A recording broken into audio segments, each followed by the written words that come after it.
Magandang umaga po. Good morning po sa inyong lahat. Last day of this year. Magandang umaga at mapagpalang umaga po sa bawat isa sa atin. Tayo po ay nasa huling tatlong chapter po ng Acts. Chapter 25 to 28. Para po sa taong 2025. Buksan nyo na po ang inyong mga Bible sa Acts chapter 25 to 28, and we'll talk about these three chapters, and let us reflect sa tatlong chapter sa apat po na chapter po na ito. Sige po, magandang umaga po para po sa bawat isa sa atin. Happy New Year po in advance, ano?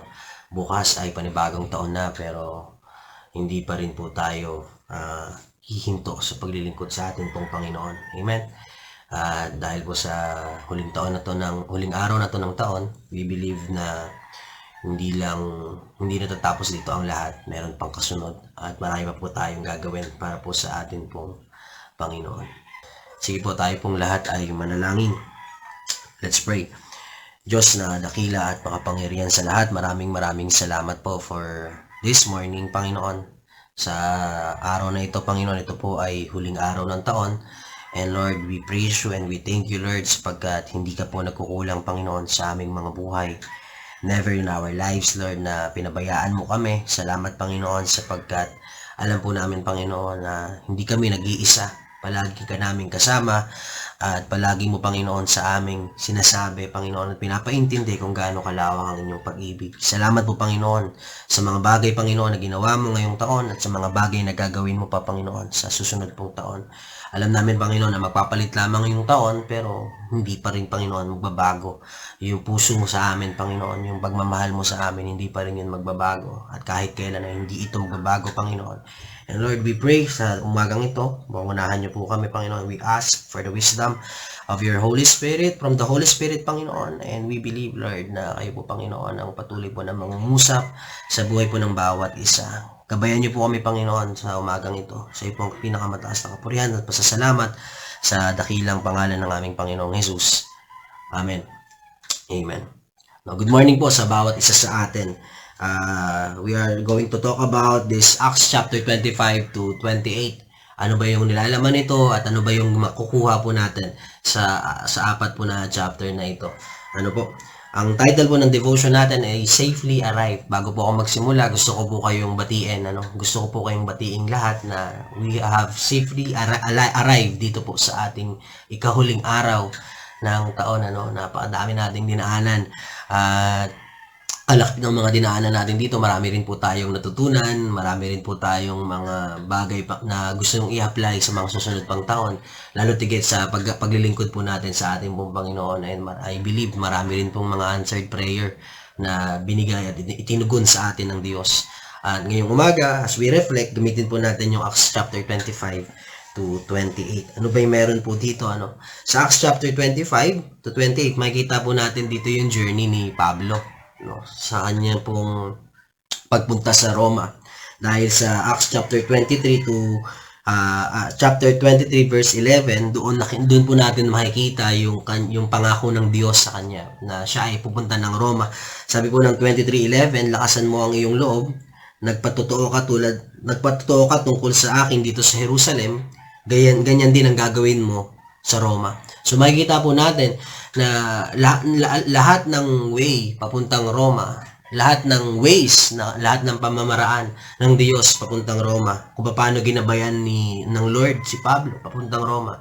Makikita po natin sa buong chapter 25, actually 24 to 28 ngayon . So makikita natin yung pinaka-journey ni Pablo, na kapag ginusto ng Diyos, wala tayong magagawa. Gagawin ng Diyos ang kanyang kapamamaraanan. Of course, kinakailangan pong magpasakop ng bawat isa sa atin para mangyari yung kalooban ng Diyos sa buhay po natin. Kagaya ni Pablo, nung sinabi sa kanya to ng Diyos na kung paano ka nangaral dito tungkol sa akin sa Jerusalem, dadalhin din kita sa Roma at ganun din yung gagawin mo. At nakita po natin yung pinaka-journey ni Pablo is hindi siya naging ganun kadali.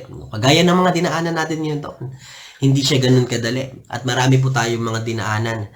And of course, kagaya rin ni Pablo, no, sa mga mababasa natin sa 25 to 28 ng Acts, ay hindi siya pinabayaan ng Diyos kahit na hindi madali yung kanyang dinaanan. Ano ba yung mga dinaanan ni Pablo? No, lista po ako ng 6 na mga bagay na dinaanan ni Pablo bago siya makarating sa Roma. Tingnan po natin yung 6 na yon.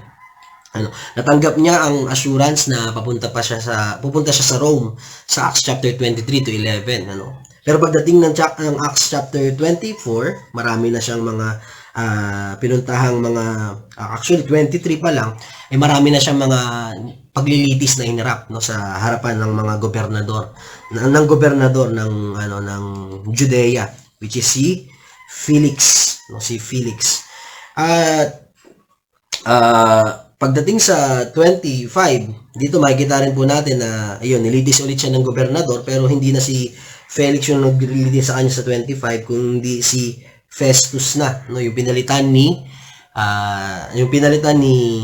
yung pumalit kay Felix, nilitis siya dahil sa mga maling paratang. Yun po yung kaso ni Pablo, maling mga paratang patungkol sa kanya, pero ipinagtanggol niya po yung kanyang sarili sapagkat alam niya po yung kanyang katatayuan bilang isang Hudyo. Hinarap din siya sa hari ng Roma. Makikita po natin yan sa Acts chapter 26 nung pumunta at bumisita yung hari ng Roma, si Agrippa po ba yun? O tama, kasama sina Agrippa at Bernice, Sila po ay hinarap din kay Pablo, at dito sa Acts chapter 26 nagpatotoo po siya sa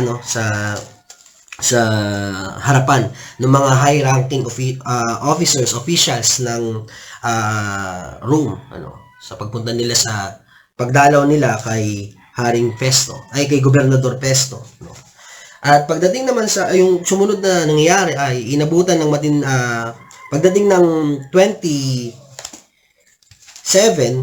doon na po sa may Acts chapter 27, doon na po nag-start na maglakbay si Pablo. Dito po ay marami na siyang dinaanan, na suliranin. At alam po natin yan, kung tayo po ay Sunday school, naging Sunday school before, maaaring nadaanan po natin itong kwento ni Pablo na ito, sa paglalakbay ni Pablo, marami siyang dinaanan, gaya na po ng bagyo, ng malakas na bagyo sa gitna po ng kanyang paglalakbay.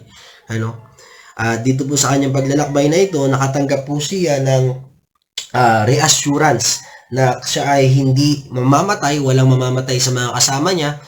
By the way, meron po silang 276 na lulan ng barko na kanila pong sinasakyan. Doon sa kanilang paglalakbay, makita po natin na hindi talaga naging madali kasi humarap pa sila sa bagyo, sa matinding bagyo na dinaanan po nila. At pagtapos ng matinding bagyo na yun, nawasak pa yung barko nila. Marami pa po.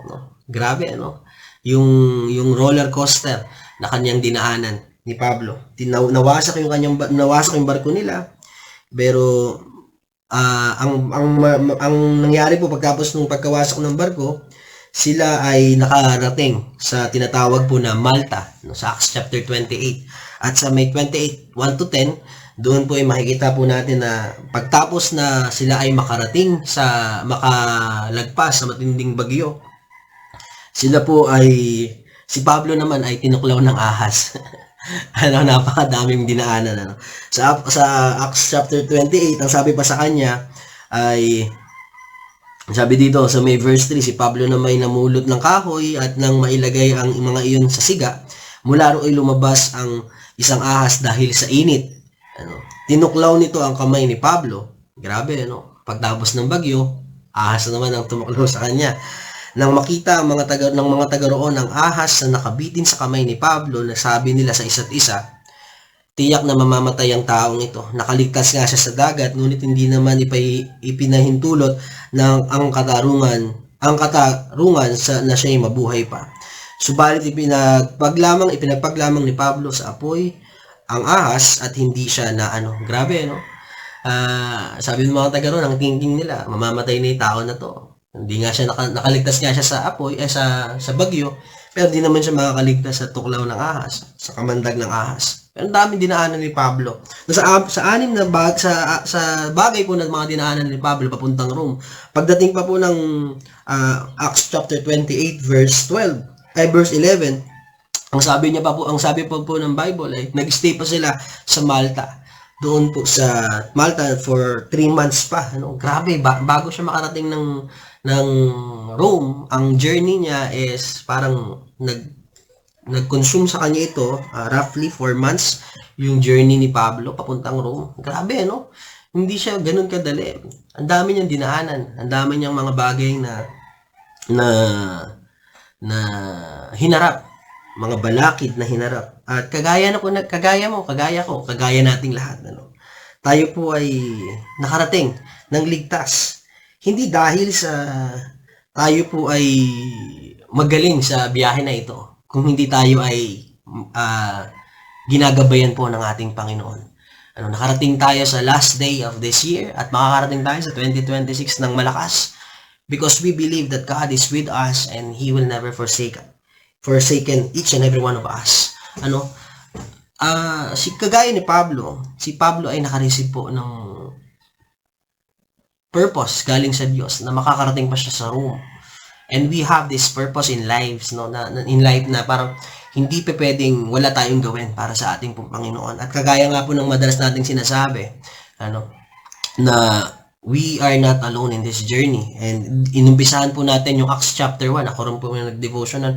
Ang title nun is, You Are Not Alone. Hindi tayo nag-iisa dito sa journey na meron po tayo. Kasama natin ang Diyos. Kasama mo ang Diyos sa lahat ng paglalakbay na meron po tayo. At kung ang buhay ay isang paglalakbay, ano, paano tayo makakarating lang ligtas sa ating destination? No, kung ang buhay ay isang paglalakbay, paano tayo makakarating ng ligtas sa ating destination? At yun po yung pagbubulay-bulayan po natin sa buong 4 na chapter po ng Acts chapter 25 to 28. Unang bagay po, live with a clear God-given vision, God-given purpose. No, dapat may purpose ka para makarating ka sa pupuntahan mo. Una, dapat alam mo yung pupuntahan mo, no? Pero bago mo malaman kung ano yung pupuntahan mo, dapat may purpose ka. May purpose tayo sa buhay po natin para makarating tayo doon. Paul knew that he was sailing. God had already told him he would testify in Rome. Sabi ko nga po sa Acts chapter 23 verse 11. When your purpose is clear, opposition cannot derail you, no? Kahit pa may mga opposition, hindi ka nila basta-basta matatanggal dun sa purpose mo kasi malinaw sa iyo ang purpose mo. Kagaya ni Pablo, ano, ang dami niyang mga bagay na dinaanan, pero pinagdiinan niya na kailangan niyang humarap sa hari. Ano dun sa Acts chapter 26, pinagdiinan niya na talagang kailangan niya makarating ng Rome at gumawa ang Diyos ng kanyang kapaparahanan. Pero of course, nagpasubmit si Pablo doon sa vision as a purpose na binigay sa kanya ng Diyos. Ano? Clarity of purpose produces stability in the journey. Kapag ka malinaw sa iyo yung purpose mo, mangyayari ay makakarating ka doon sa journey na gusto mong puntahan, sa gusto nating puntahan. Kapag malinaw sa atin yung gusto nating tunguhin pagdating ng year 2026, magkakaroon tayo ng stability. Hindi tayo basta-basta aalis doon sa path na dinadaanan natin, gagaya ni Pablo. Ano, alam niya na makakarating siya ng Rome at hindi siya bumitaw kahit na ang dami niyang pinagdaanan. Na kung tutuusin niya, sasabihin pa kung tayo siguro yung nasa posisyon ni Pablo, Lord, ito ba talaga yung gusto mo? Ba't ang daming dadaanan? Kala ko ba smooth sailing ang lahat? Ano? Pero hindi po ganun yung nangyari. At pangalawang bagay, para makarating po tayo sa ating destination, kinakailangan natin mag-persevere. Do not quit when journey gets hard. Ano? Kailangan natin magtiis, pagtiyagaan, pagsumikapan na makarating sa journey. Huwag tayo basta-basta mag-quit kapag nagiging mahirap na yung sitwasyon.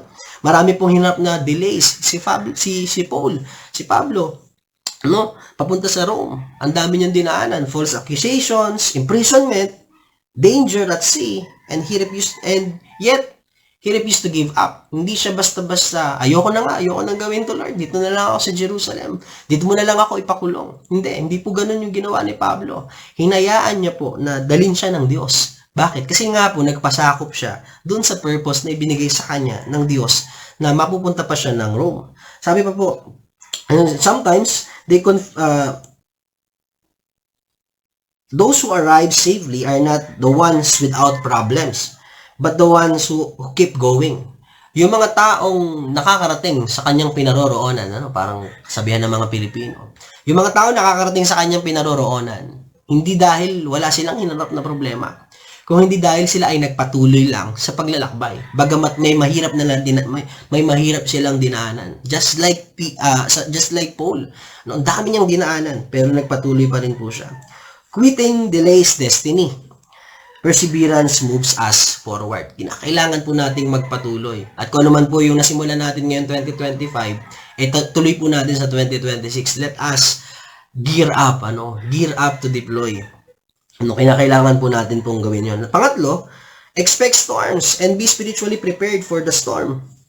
No? Dapat ina-expect po natin na may bagyong paparating. Tama po ba? Bago pa dumating yung bagyo, dapat alam na natin na may bagyo. And we must be spiritually prepared. Para pag dumating na yung bagyo, hindi tayo na-shake. Hindi tayo na wawala. Kung tayo nga talaga nasa katatayuan ni Pablo, baka talaga nagulumihanan na tayo dun sa gitna ng bagyo. Nakakatakot naman po talaga abutan ng bagyo sa gitna ng karagatan. Pero hindi po nawala ng loob si Pablo. Dumudulog pa rin sa ating Panginoon up to the point na nireassure sa kanya ng isang anghel ng Panginoon ang mangyayari at makakaligtas silang lahat doon sa tiyak na kapahamakan.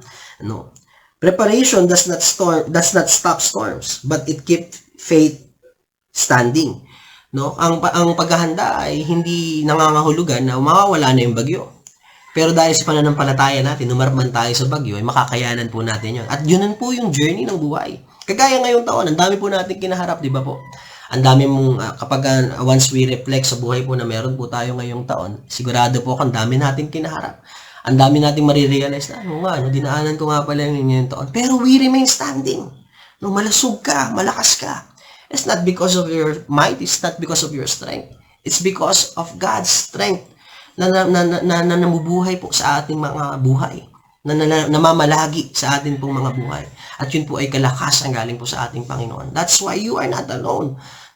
Kailangan maging handa po tayo sa mga bagyo. And lastly is, we must remain connected to God at every stage of the journey. Mapabagyo man, mapatuklaw man ng ahas, we must remain connected. Isipin niyo po, kung hindi connected si Paul, kung na-disconnect siya sa Diyos nung siya ay nilites, doon pa lang sa nilites, kung siya ay na-disconnect, magre-reflect si Pablo, halimbawa, nung naging Christian ako, parang dami kong hinarap na problema. Ayoko na nga lang, Lord, wag na. Kung doon pa lang na-disconnect na siya, sigurado po ako, mga kapatid, na hindi na siya makakarating doon sa dagat. Paano pa doon sa dagat at hindi nung kanyang inaharap? Pagdating sa Malta, tinuklaw pa ng ahas.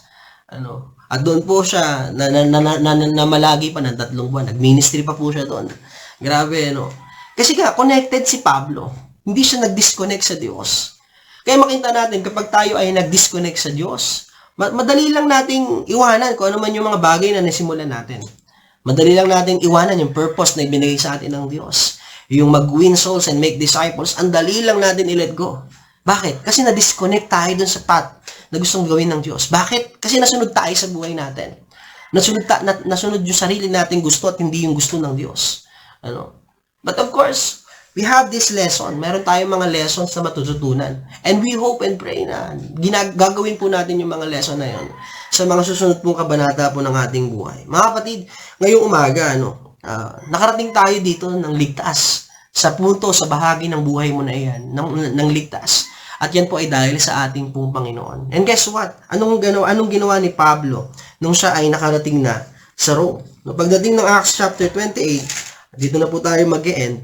Sabi ng verse 30 to 31, nanirahan si Pablo sa Roma ng 2 taon sa bahay ng kanyang inupahan at tinanggap niya ang lahat ng pumupunta sa kanya. Siya ay buong tapang at malayang nangaral tungkol sa kaharian ng Diyos at sa Panginoong Hesukristo. You see, ano ba yung sinabi ng Lord sa kanya, ni Jesus sa kanya sa Acts 23:11? Makakarating ka doon at mangangaral. At ganun nga po yung ginawa ni Pablo. Nangaral nga siya. Because merong purpose si Pablo na dapat gawin at yung purpose na yun ay galing sa Diyos. And I believe, lahat po tayo may purpose. Lahat po tayo ay mayroong purpose galing sa Diyos. Gawin po natin ito dahil alam natin kapag may purpose galing sa Diyos, definitely 100% iingatan tayo ng Diyos. Amen? Ano man yung kaharapin natin, hindi ka pababayaan ng Diyos. At tayo po, ikaw at ako, mga kapatid, buhay na patotoo dun sa purpose na ibinigay sa atin ng Diyos na hindi niya tayo pinabayaan. That is why pagdating ng 2026, bukas, let us serve God with a passionate heart na anuman yung mangyari, we will remain connected sa atin pong Panginoon. Gagawin natin yung pag-connect sa Kanya ng buong puso. Kaya mga kapatid, alam ko marami kayong dinaanan ngayong taon na ito, kagaya ng lagi ko nasasabi po sa inyo na hindi tayo pinabayaan ng Diyos. Gusto ko po kayong i-congratulate, Congratulations po kapatid. Kasi nalagpasan mo yon.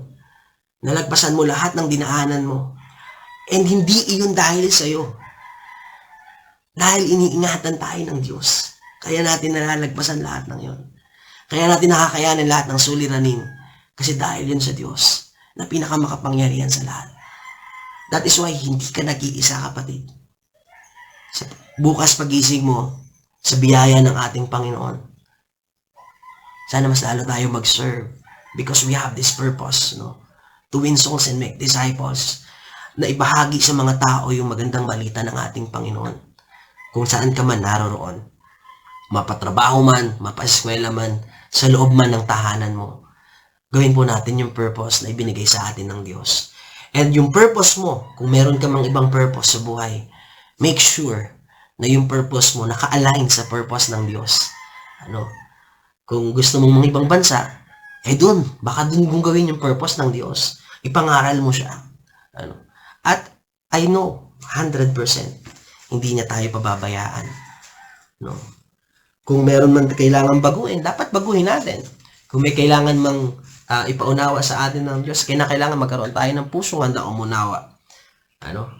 Kaya mga kapatid, congratulations po. Dahil sa dinami-dami ng dinaanan mo, nalagpasan mo yon dahil sa biyaya ng Diyos. Amen? Praise the Lord. Hallelujah. Praise God po sa buhay po ng bawat isa. At bukas magising natin, may panibagong pag-asa po muli tayong pangahawakan galing sa Diyos. Dahil hindi naman po, magpapalit lang ang taon, pero hindi ang Diyos na pinaglilingkuran natin.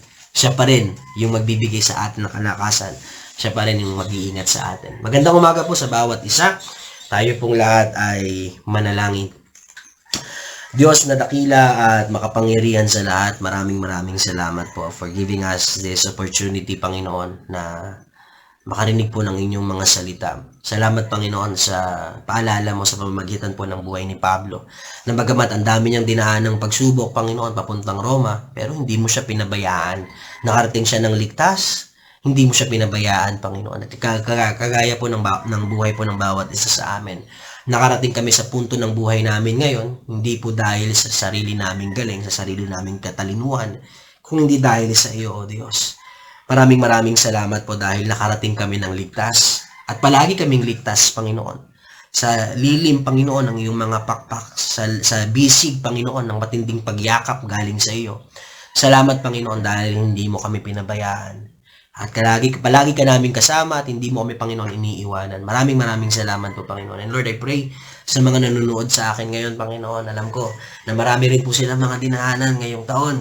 And maraming salamat dahil alam ko, Lord God, marami po sa amin ay nakaranas, Panginoon, ng breakthrough this year. And we believe, Lord God, na masigit pa po, Panginoon, ng inyong gagawin sa buhay po ng bawat isa. Kagaya, Lord, na sinabi mo sa Acts chapter 43 verse 18, do not dwell on the past. I am going to do new things, Panginoon, sa buhay po namin. Lord, hindi na po kami mag-i-stay sa kahapon. Bagamat, Panginoon, ang dami naming dinaanan, pero ang focus po namin, Panginoon, ay sa kinabukasan, na kung saan, Panginoon, dadalhin mo kami sa isang lugar o sa isang pagkakataon, Panginoon, na ikaw lamang, Panginoon, na palagi po naming paparangalan, palagi po namin itataas sa aming buhay. Pagpalain niyo, Panginoon, yung mga kapatid ko na nasa live na ito, Panginoon, kayo pong manguna sa kanila, pagpalain niyo po yung buhay nila, lahat po ng aspeto ng kanilang buhay ay pagpalain mo at ingatan, Panginoon. Maraming salamat po for this morning. Kayo pong patuloy na manguna, maraming salamat po muli. Ito po ang aming panalangin sa matamis na pangalan ni Jesus. Amen. Good morning po sa ating lahat and Happy New Year po in advance. Good morning po and have a great day po. Mag-ingat po kayo palagi and see you soon. God bless you all po.